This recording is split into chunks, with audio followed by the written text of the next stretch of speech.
ગુજરાતી ખાટી મીઠી કઢી બનાવવા માટે દહીંનું મિશ્રણ તૈયાર કરી લઈએ। 1 કપ ખાટું દહીં ઉમેરીએ, સાથે 1/4 કપ ચણાનો લોટ ઉમેરવાનો છે।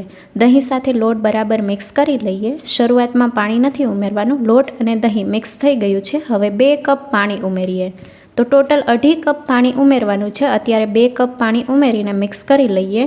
ગાંઠા ન રહે એ રીતનું મિક્સ કરવાનું છે। મિશ્રણ તૈયાર છે। ગેસની ફ્લેમ ઉપર ચડાવી દઈએ, મીડિયમ ગેસની ફ્લેમ ઉપર કૂક થવા દઈએ।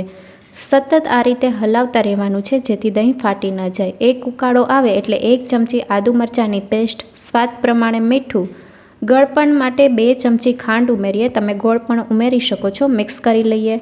કઢી ઉકળે છે ત્યાં સુધીમાં વઘાર તૈયાર કરી લઈએ। 1 ચમચી ગરમ તેલમાં અડધી ચમચી રાઈ, અડધી ચમચી આખું જીરું, ચપટી હિંગ, મીઠા લીમડાના પાન, 1 સૂકું લાલ મરચું, તજ લવિંગ ઉમેરીએ।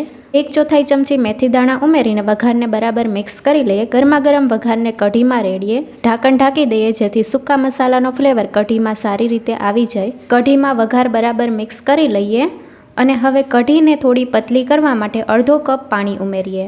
બરાબર મિક્સ કરી લઈએ। હવે 2 થી 3 મિનિટ માટે મીડિયમ ગેસની ફ્લેમ ઉપર કૂક થવા દઈએ। ઢાંકણ ઢાંકી દઈએ, વચ્ચે વચ્ચે ચલાવતા રહેવાનું છે। કઢીને કૂક થતાં 2 મિનિટ થઈ ગઈ છે। ઢાંકણ ખોલી લઈએ, ગેસની ફ્લેમ બંધ કરી દઈએ। ખાટી મીઠી ગુજરાતી કઢી તૈયાર છે। Thank you for watching.